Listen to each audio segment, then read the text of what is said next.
and welcome to Come LARP with me here on Geek Public. This is your host, Ryan Omega, and I am joined by Trevor Valle, who is a TTRPG writer, playtester, actual play performer, and professional game master. Oh my god, I can say words. His works include GMing for Doom, Desert Fall for Modifius, and Leverage LA for Open Circuit Studios. He's one of the original playtesters for Mind's Eye Theater from the 90s, so old school LARPer, playing Vampire for over 30 years, and he's also my Colonel Mustard from my production of First Draft Clue. Welcome, Trevor. Hey, this is fucking dope, dude.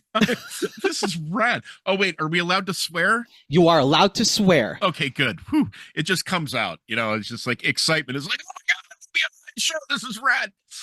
Wow, you were just so excited right there that like the audio just went. Oh, sorry. Let me turn my game down a little. Here we go. Oh, okay.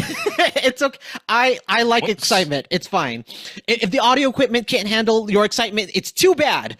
It's like, yeah, we've got competing things. Like, let me turn my gain down. Let's check your levels. Yeah, I'll try and be more restrained. No, We are talking about vampire. no, I do not. I do not take restrainment. So we're both going to be at Darkness Emergent Las Vegas, November 7th through the 10th. It's a few days, man. I know. Oh my god. It's in a few days. And so we're gonna talk about the most nerdy thing you could talk about, but also most important, we're gonna talk about Laws of the Night, the version that's published by By Night Studios in 2023. It's the LARP rulebook for Darkness Emergent coming up. And so we're gonna talk about what mechanics are in this particular book, but also I'm an old school LARPer who is used to this book. Let's see if we can. Laws of the Night revised by Mind's Eye Theater. It was published by White Wolf in 1999.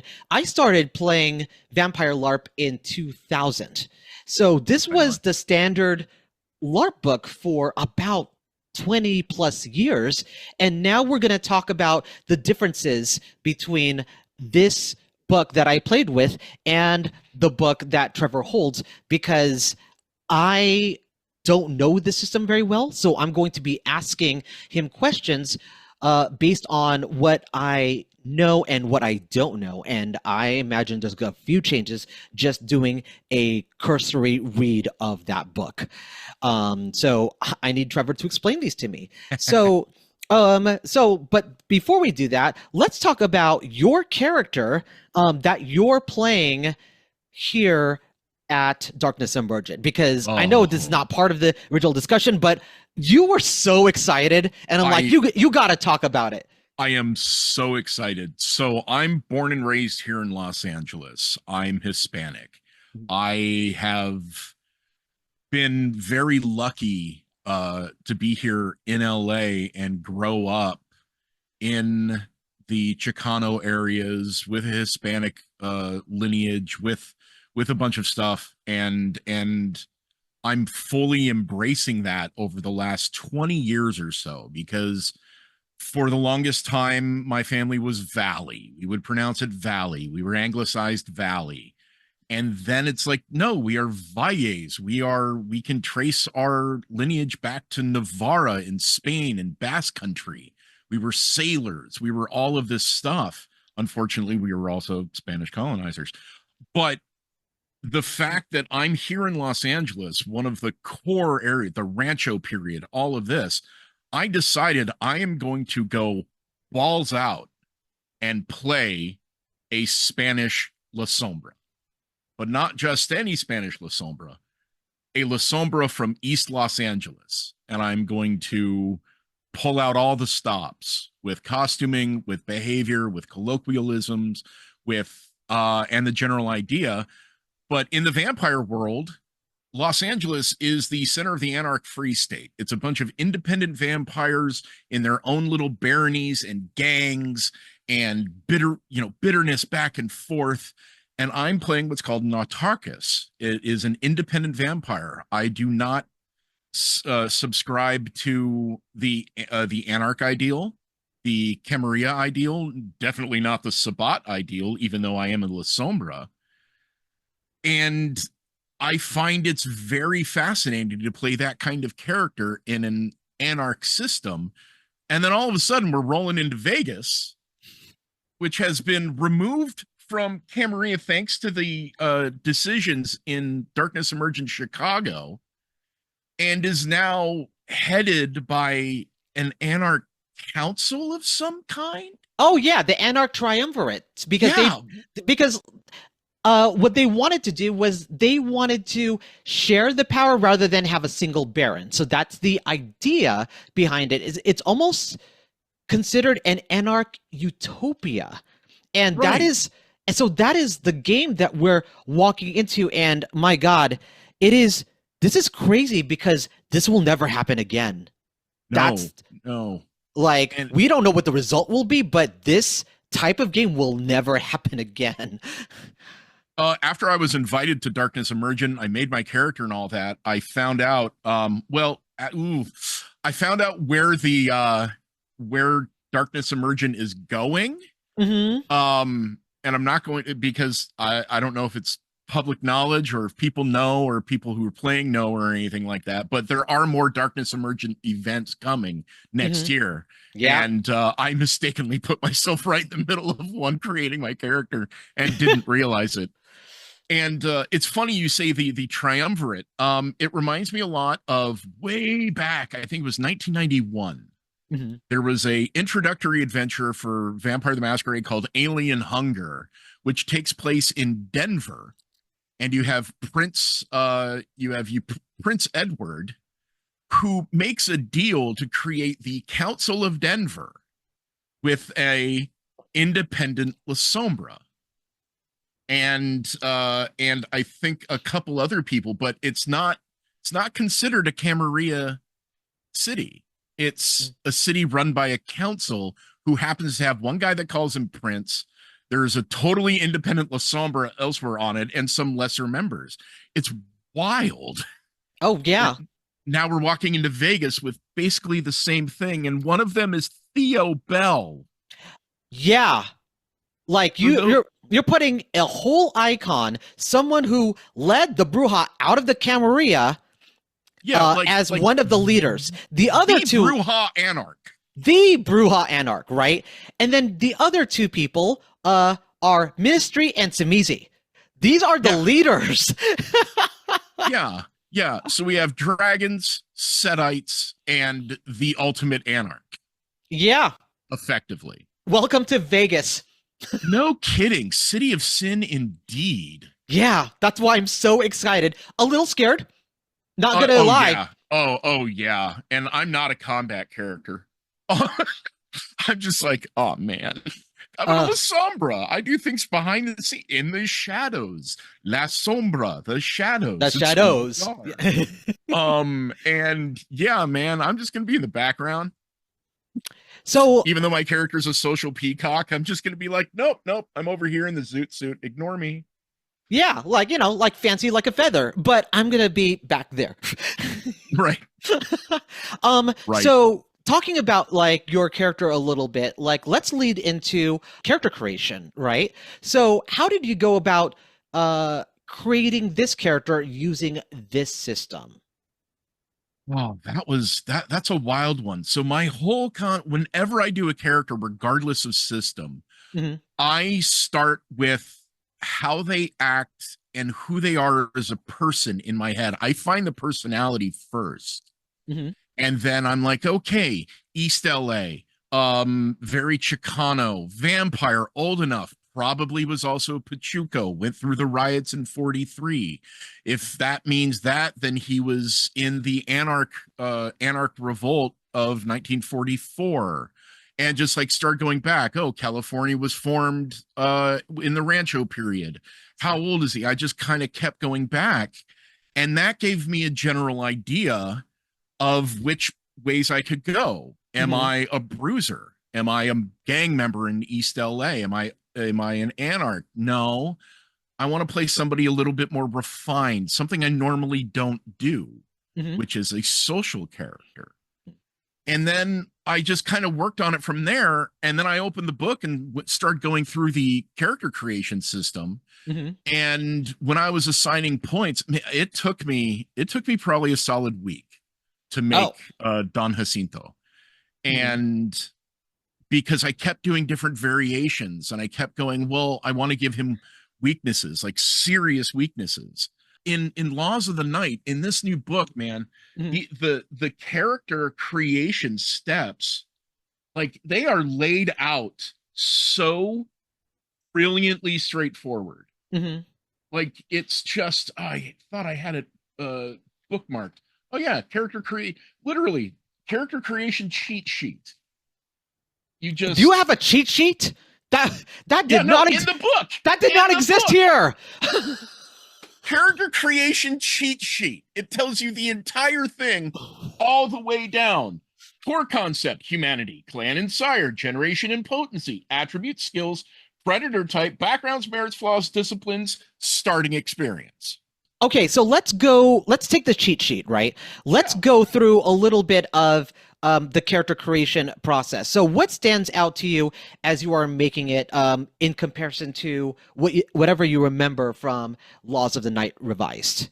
Uh well, in this version, it's great because they have not only do they have the cheat sheet and how to create a character, but they've got history of all the clans and archetypes and all that spelled out in it. Hmm. Unlike Laws of the Night, when we were working on the first box and the first green book for it, it was always, oh, pick your clan. For more descriptions of clans, please go to Player's Guide, blah blah blah, Vampire the Masquerade page, 230, things Hmm. like that. This has everything in it. So I got to reacquire myself with La Sombra and their ideas and archetypes and everything.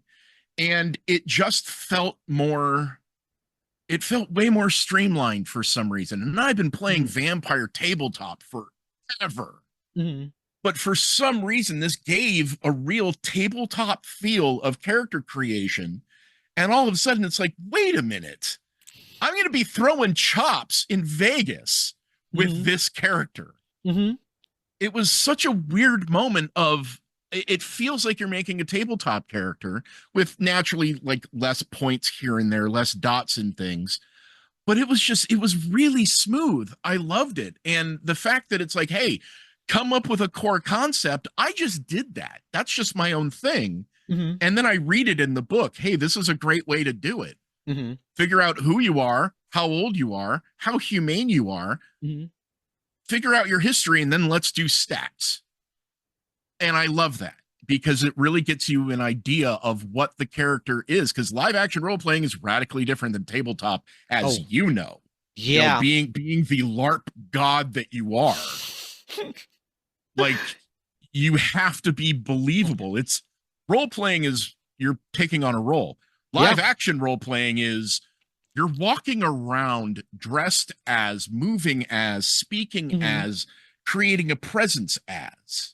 Yeah, when you are LARPing, you're inhabiting the character throughout your whole body, not just your voice, just not your face, your whole body. And that type of role play is so very, very different than just Oh, being at a table at a TTRPG space. Because I definitely know that there are people who are solid LARPers, but the moment you restrict them to behind the table rolling dice, it becomes hard for them, right? But the reverse is also true, where you have people who are used to being behind the table. The moment you put them in costume, they freeze. yeah. Oh, Um, yeah. Oh, yeah, yeah. those are It's two totally different disciplines in role the play. Oh, absolutely. And it doesn't come down to your ability to be an actor or anything like that. It Hmm. really comes down to just you Hmm. as kind of a person, because there are definitely people that are extremely extroverted at a table and they'll say things like, oh, Lirhana the known is going to go do this and this. Then you've got players who are like more of the personal type that go, oh, I'm going to attack the kobold, or I'm going to, fight the Bruja. Mm-hmm. But then in LARP, you are face to face with another person as your character, Mm-hmm. reflecting, whether you choose to or not, because you may be devious, the stats on that sheet. Mm-hmm. Face to face with another person. Like when you and I interact, if we even do, because there's like 200 people Mm-hmm. that are going to be there, Mm-hmm. it's not going to be Trevor Ryan reminiscing about, playing vampire in Clue. Mm-hmm. It's going to be, Don Jacinto Rodolfo de Costa. Talking with Dr. Vermundo de Sancha about this is welcome to Vegas. What would you like to do here because you are not Anarch? Exactly. Well, Yeah. Like, I happen to have a couple of businesses already. Have you heard of the fabulous El Cortez Hotel and Casino?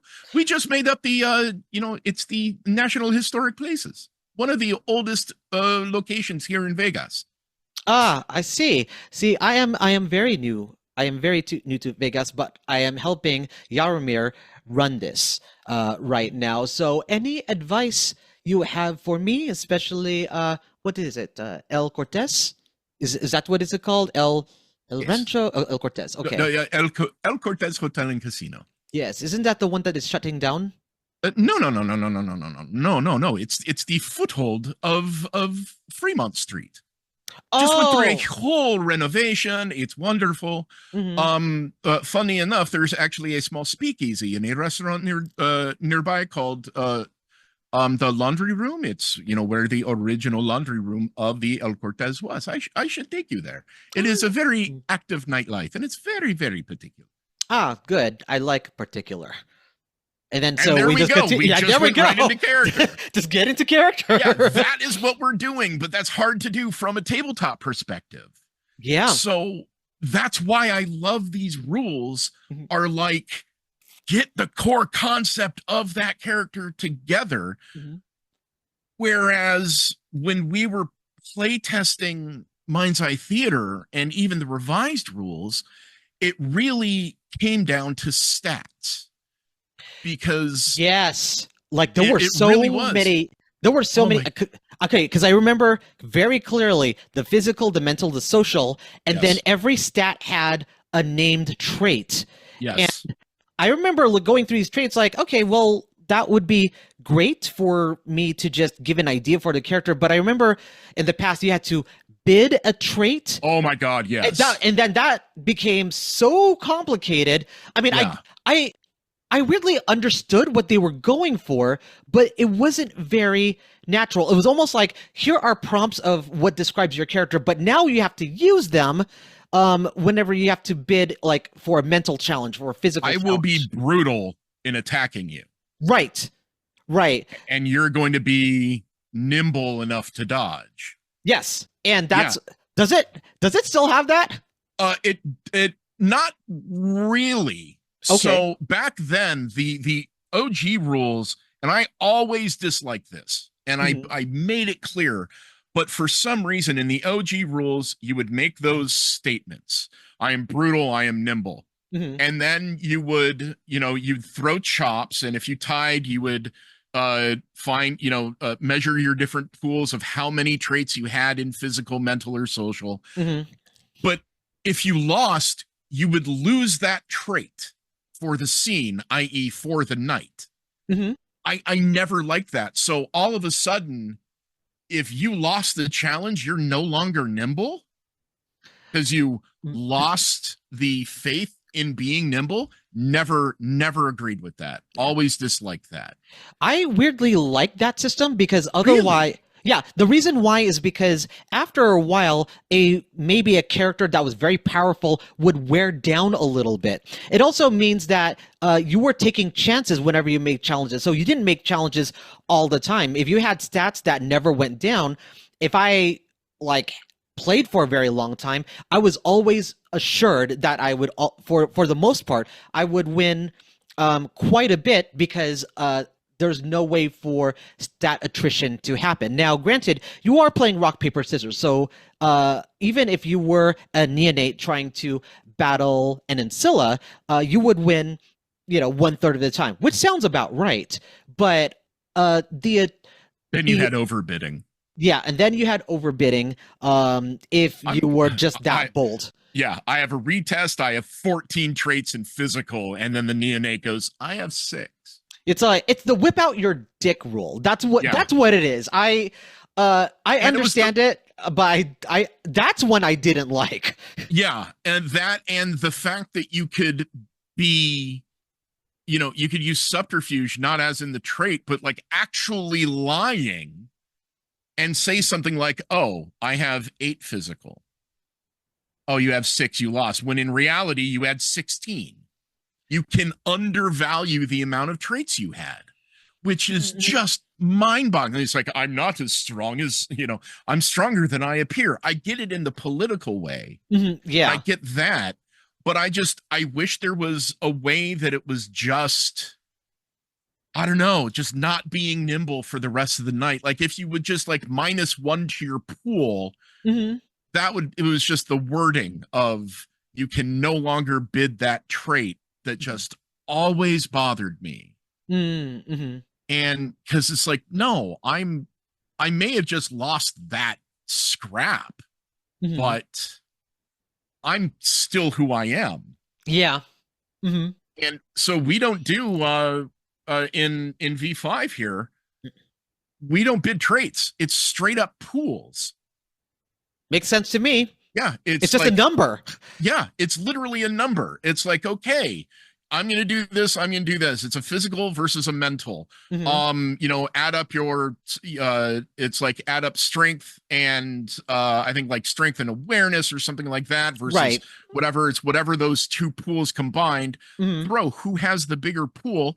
That's the That's that's the who. number of successes. But then hmm you've got the critical successes. hmm If you seriously outnumber the other person, which this is kind of relative hmm to the overbidding process, but it's just direct, you do critical successes. It's actually bringing the critical success aspect of tabletop into LARP, Okay, so which is tell me how cool. critical success works because that's new to me. Like I never knew that's something Oh, that they brought in. it's red. Let me get the official because I can just go through it real quick, but there's very specific wording for it. Oh, okay. Um and it mainly has to do, it's your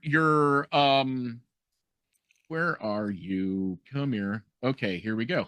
Mhm. It mainly has to do with the number of number. So right here, for example, this is the second turn in combat. Mhm. One throws a punch, which is Mhm. strength plus brawl for a total of 7. Okay. The other one dodges with a total of 5. hmm The dodger throws scissor, the attacker throws rock. Obviously, the attacker rolls more. Right. The thing is, not only is their pool higher, but the Mhm. attacker has a total of 2 more higher. So that is additional damage. That is considered a critical success. Oh, So if you are 2 or okay. more, you're getting hit harder. You're getting dominated harder. You're dodging way more. Mhm. It's like I would rule as a storyteller, I would rule something cool is if the person dodging has a much higher pool Mhm. and it's not a tie Mhm. and it's not a retest, you have to win outright and have a higher pool, a By significantly two. higher pool by 2. By two. Like that's not hard. No. That makes that makes so many of those conflicts that can happen just more dangerous by the next Yeah. person. Like Yes. right, And yeah. that. Wow. And a lot of people are saying that V5 is not, you know, V5 tabletop is known to be brutal. Mhm. Combat is brutal. It is Mhm. just, it's a slugfest. This replicates that Wow. because all of a sudden, like, yeah, you're a thin blood that's getting mouthy in the middle of council, Mhm. and the sheriff comes up and asks you politely to be quiet. You mouth off, And then all of a sudden, you're taking aggravated wounds as he backhands you Yeah. because that Bruja's physical, like that strength and brawl, he could Mm-hmm. be sitting on 10. He could be doing double fives there. Mm-hmm. While your little thin blood maybe is kind of beefy at at 6. But no, you're getting smacked. And Wow. it represents that. And like an aggravated damage is still aggravated damage. Like it's less lethal than a tabletop, but it can still happen. You Mm-hmm. can very easily lose your character in LARP, Mm. especially vampire. So uh in terms of clans, just skipping back to your La Sombra character, um, any significant difference have you seen about the way La Sombra is written in this book than La Sombra that you have previously known? Um, a little bit. Naturally, there was a transition between the old discipline name obtenebration to oblivion because it's tying into the whole spirit thing, Mm-hmm. not just I'm going to make shadows move. Mm-hmm. But it's the interesting thing that La Sombra have always been considered like the ultra religious of the Sabbat. Yeah. And as the lore has gone through, as like La Sombra anti-tribu were introduced of like, oh, there's actually La Sombra in the Camarilla. How did that happen? Oh, we're Mm-hmm. going back to the Dark Ages. All the lore aside, Mm-hmm. nowadays, and I really like the write-up in this, that they are appropriately, I might add, known as one of the high clans. Mm-hmm. They are really stepping up in their description that they are basically the Ventru in the shadows. Well, more like the Ventru or the La Sombra in the daylight. Mm-hmm. Um, but I use those words very specifically. They can burn. Um, um, but it's just they're far more regal now that they should have been. They're not just the strange Cainite heresy screaming to the heavens about the third coming of Cain and all of this. They're a real in-depth clan. Mm-hmm. And I think the changes are way for the better in lore, the way they're played, the different predator types you can do with La Sombra really mesh together. Mm-hmm. Like, what's wrong with a La Sombra being famous, Mm-hmm. having the Also, superstar predator? I love that Predator is a thing. Um, Yes, like yes. because the one thing that people never do, at least in old vampire LARPs that I've played in, it always felt like it's a game of court that just happens to every once in a while snack. Like Right, right, right. blood hunts were never really actively a thing unless you were at a LARP that actively encouraged it, because otherwise it was an easy thing to forget. And Predator keeps in mind that, hey, buddy, you have to feed, and that will affect how your character develops. And Yes, it's one of those really cool, important flaws that we have, and it's innately built into your character because you get absolutely. advantages and disadvantages based on your predator type. Yeah, and Predators were debuted in 5th edition in Mm-hmm. V5, and seeing them brought over into LARP, that right there, coming up with the core of your character and how they would act and how they would be, and then all of a sudden you see that perfect Predator selection just Mm-hmm. pop up. Mm-hmm. Like, oh, are you like a really, really creepy Nosferatu? Or are you trying to be traditional, stereotypical? Oh, by the way, here is the grave robber predator type. Mm-hmm. You're super creepy. You can take your flaw of your eating organs, all this disturbing things. Mm-hmm. Or you could be, a superstar, or Osiris, the weird cult leader one. You could Mm-hmm. be, it's like the idea of that one really influenced tabletop play. Mhm. Bringing that into LARP is just so beautiful. Mhm. I It's also so beautiful. I also know that there is a type that exists, since 2020, but would not have existed in early vampire, like around 2000s, and that is the consensualist type. Like that Yes. is definitely something that has come in as a result of where we were moving as role players, especially in the TTRPG world, as we look at safety tools. Because like to be quite honest, like back in the early 2000s when I played, safety was not a thing. No. If you had a horrible time, it's your fault. Yeah, Um, we had fair escape, mhm, you know, and it's like, hey, look, there's a door, fair escape. I want to get the hell out of this scene. Yeah, mhm. okay, cool. But no, no, no, no, no, no, That no. yeah, It that was was not a thing. yeah. It was built in, but it was still optional. Hmm. Um we tended to use it because being here in LA, I was running a lot of Sabat storylines. Hmm. Like not that like everybody was Sabat, but just the Sabat were coming up from San Diego and Hmm. wrecking. We had a 75 person game at City Walk Hmm. that almost got out of control because of the San Diego group. The San Diego LARP came up and they were all Sabat. So it was a massive just jumble. I've got a group of 75 players, and then San Diego shows up, which was anticipated, but Hmm. they've got like 30. And then Hmm. all of a sudden, we're on radios on the freeway heading towards Santa Monica.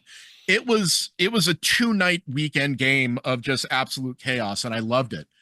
But yeah, consent back then, what was that? There Yeah. were people that were still able to not have character bleed and would Hmm. do things like whisper like, hey, so when we do this fight, can we act it out? That Hmm. kind of thing. But yeah, that and the farmer predator type, Hmm. the one that eschews killing humans, that they're literally a farmer, they only feed from animals. Yeah. And those are a couple of the few predator types that you actually gain a dot in humanity, Which which makes so much is, sense. yeah, I know. I mean, and for those of you who like are interested in making characters for Laws of the Night, you've got some really rad power combos there of you could do something like take consensualist and Hmm. take herd and then take the advantage of herd friendly. Hmm. And then you're nice and you've got a consenting group of individuals that know you're a vampire and they're like, oh yeah, no, we're cool with it, hey, can your friend join in? And then you can slake the hunger of two or more vampires depending on your level of herd. Hmm. It's just it's amazing. Hmm.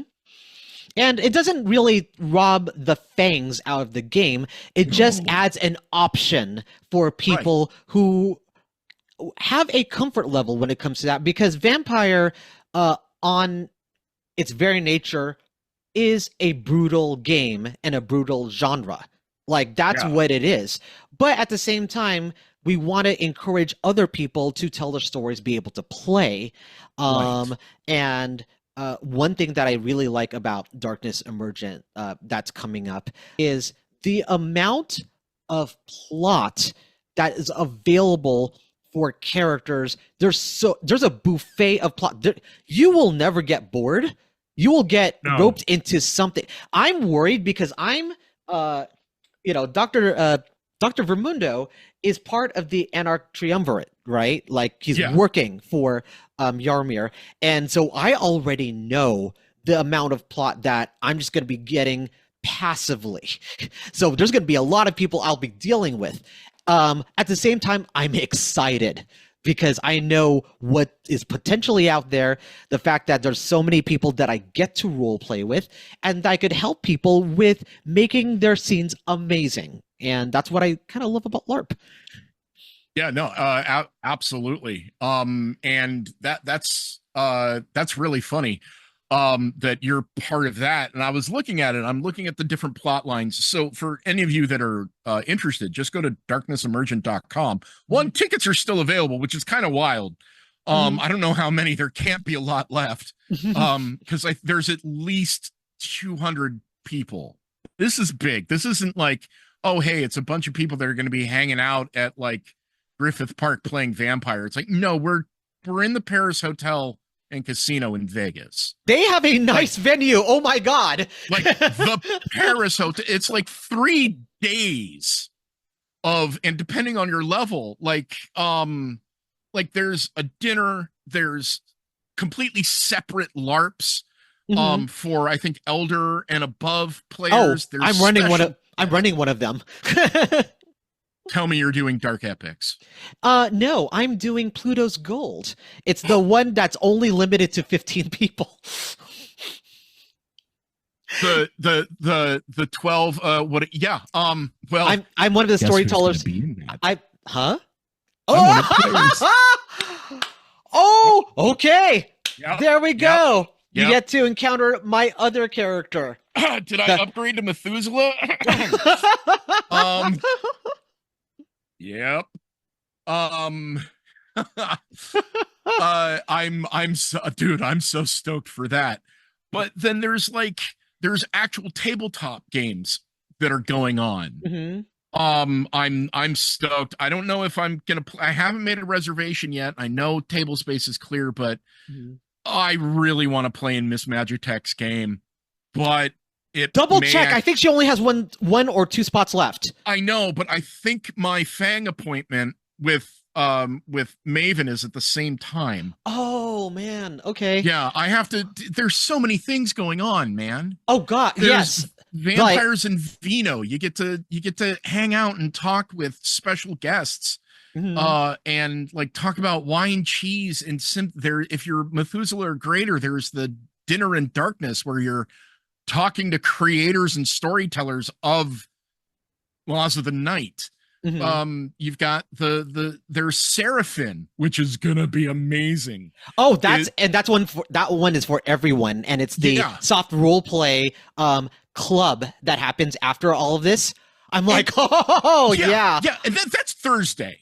Yeah, that's Thursday. That's not even Friday or Saturday. Yeah, it's just like, oh, okay. And the thing is, everyone, and of course, there's a whole Discord and character profiles and all that. Everyone in the Discord is, because Seraphim has said it's going to be a soft RP event. You don't have to LARP there if you don't. You can just come, and it's like a cool club setting and drinks and music and dancing and all that.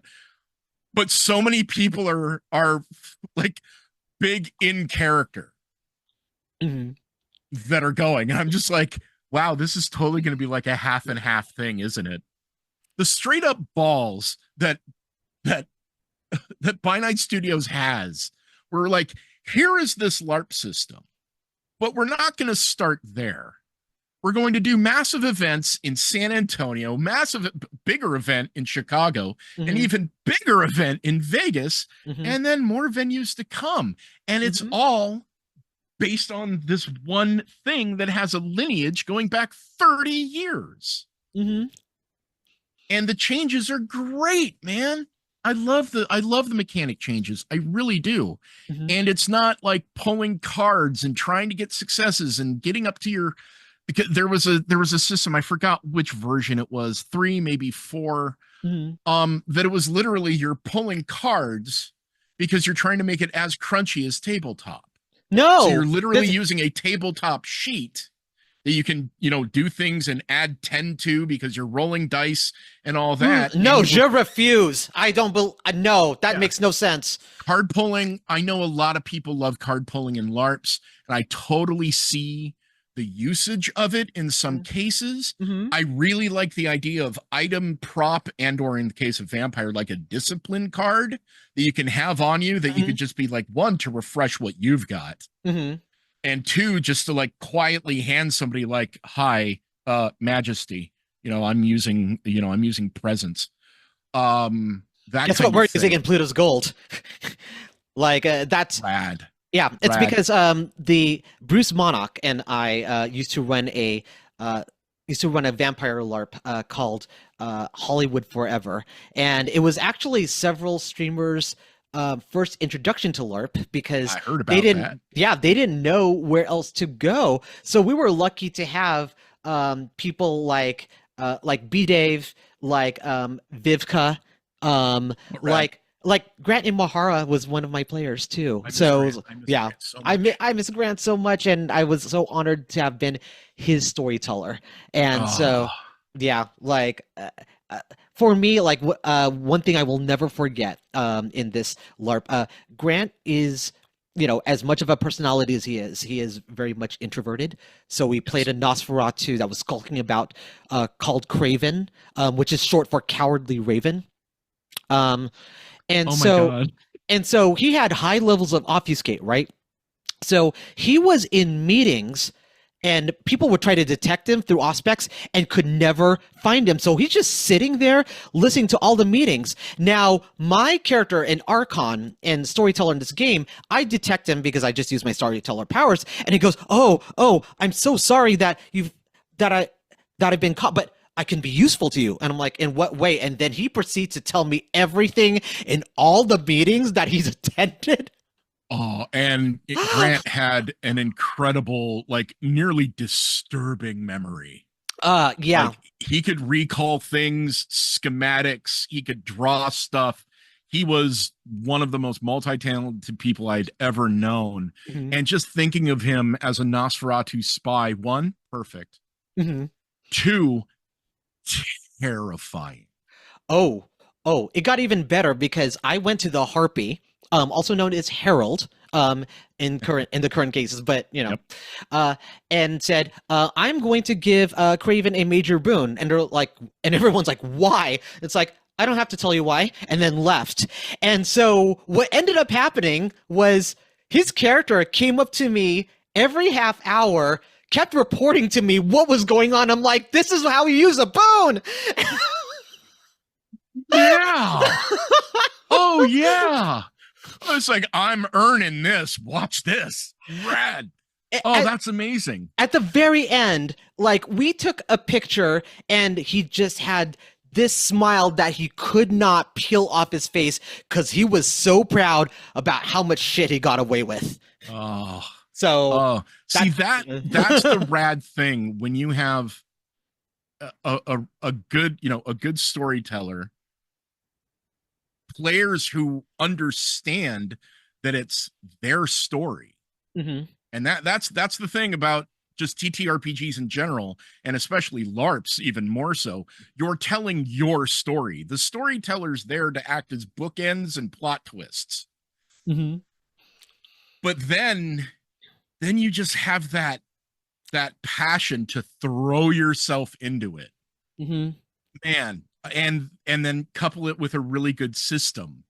That's just rad. That's what makes these things. That's why I've played Vampire forever. It's always been, yeah, tabletop, little bit crunchy, but LARP, man, every with the exception of the card pulling one, Mhm. every version has been successively more and more streamlined. And then we get to this one, and it's just dare I say it, it's easy. Yeah. It's just who's got the bigger pool? Okay, you kick my ass. Mhm. I'm not losing traits. I'm not doing anything like that. And then at the end, you check your blood rouse, you know, how much you're getting amped up. Mhm. And if you rouse too much, you could enter into a frenzy. You're going to get hungry later. This system really brings the idea of, if you have to have a conflict, the conflict is going to happen, but then there are consequences. Yes. This isn't, you know, oh, you're going to go slake your hunger on downtime. It's like, no, let's start burning your backgrounds and merits because you're in Vegas Mhm. and you're going to go have to find somebody to nibble on. Mhm. And I mean, you're in someone else's territory here. it's Vegas, like, and it's a special event. This is a time to go all out. Because again, when are you going to do this again? Because I imagine that if you played in Darkness Emergent Chicago, you were still kowtowing to the fact that it's Camarilla. Here, this is going to be the Wild West. And that's what's going to be crazy about this game. Yeah, because for those that know, this will be second nature to you. For those that don't, if you're just now learning about this, or you're just now going and you're not introduced, anarchs run territories, baronies, gangs, things like that. They're like, nope, like I'm the Baron of the Strip. I'm the Baron of Henderson. I'm the Baron of Red Rocks. Things like that. No, this is three vampires, the head of mortal affairs, the head of kindred affairs, and what's Theo's title? I think he's the head of security or something like that. Appropriately. It's head of kindred affairs, head of mortal affairs, Theo Bell. Just like baseball bat wielding. I am not getting on his bad side at all that whole weekend. I can't. Oh, guess who's gonna try? Yeah. Oh, I don't doubt. Yeah. But someone has to give him a run. So it's gonna be the doctor.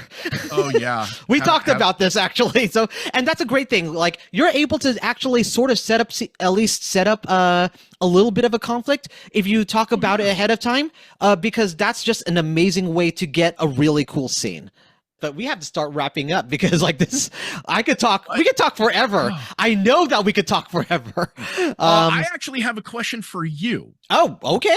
I will take a question. For first-time LARPers and first-time people doing that, specifically chops, rock, paper, scissors. Yeah. Are there any strategies to it? Because I've heard that there are not, that there are, that you judge the person if they're younger or older or new or experienced, like all this stuff. Like, are there any actual strategies to use? So I have one that I keep in mind. So there's two of them. One of them is called Avalanche. Is that just rock. That is literally what it is. Just always throw rock. Just always throw rock so you don't have to think about it. I get that. The other thing is that I have noticed that when people lose a chop, their tendency is to go with whatever was beating whatever you would use to beat the other symbol, because they think that that's what they'll throw again. People are more likely to try to do that. So, for example, if you threw rock and I threw scissors and I lost, the chances are very highly likely that I'm going to throw paper. Oh, because people people mentally in your memory. Yeah, it's fresh in your memory. So your mentality is thinking that I'm going to change it to the thing that beats the previous thing because that's my only frame of reference. So if you could understand that, like, you have a psychological strategy that you can deal with, or at least catch yourself from doing, because it is, for me, for the longest time, I used to do that because I'm like, oh, they threw rock, they beat me, I'm going to throw paper. Of course they threw scissors. So, wow, okay. So that's an actual strategy that I'm very aware of. Yeah. Yeah, I never had a strategy. I was just kind of like, all right, what am I going to throw right now? Scissors? Yeah, let's do scissors. And that's amazing. And that's been with me since the original Mind's Eye Theater. What level of diversity do you see in LARPs? So it depends on the LARP where you go to. So I will say that very early 2000s, sometimes I was the only brown person in the LARP. I was the only gay person in the LARP. I do remember there have been times when I go to a LARP and people would definitely, mock me for being gay, which is weird for a vampire. Yeah, like, But yeah, that seems weird. It seems weird, but what ended up happening after a while is I would just, I take it in stride and I just continue to play with these guys. Usually these are LARPs that were full of like just straight white guys, right? Yeah. But after a while, when someone new came in and started to mock me for that or make fun of me, the other guys just start shaking their head like. And I realized something. What was great about LARP and that community is that when you play in that community, they finally get to see you as a person and not a thing that is somewhere else. And in my way, the reason why I like LARP is not just because it's been a great source of personal development. It's a great way to affect community change by just literally being yourself and not needing to apologize for it. Dude, that is fucking rad. That statement alone is just like, hell yeah, dude. Hell yeah. Yeah. I love that. At this time, let's go ahead and conclude this. Yeah, because that's a great way to end, and I think we're like way over time. Yeah. So Trevor, where can people find you on social media? Well, I'm Tattoos and Bones everywhere. TATTOOSANDBONES, all one word, because I'm a former paleontologist and I'm covered in tattoos. Yeah, mainly on I'm posting a lot on Instagram now because of Darkness Emergent, Blue Sky, things like that. Tattoosandbones.com is undergoing a big renovation right now, so all that. But yeah, just look for Tattoos and Bones and you'll find me on the Horrible Bird site. I still have an account, and yeah, all that, kind of everywhere. All right. And you could find me, Ryan Omega, on several social medias, including the Horrible Bird site, but really also Blue Sky, Instagram, Facebook, but also here at Geek Public, where I continue to make Taskmaster LA, as well as other shows that are very much discussion oriented, the cross section of geekdom, nerddom, and discussion. So thank you for joining us on Come LARP with me. Come LARP with me, and we will see you next time. And hopefully, we will see you at Darkness Emergent Las Vegas. If you do, please come say hi to us. Yeah. We would really appreciate that. Rock, paper, Bye. scissors. Rock, paper, scissors. Bye.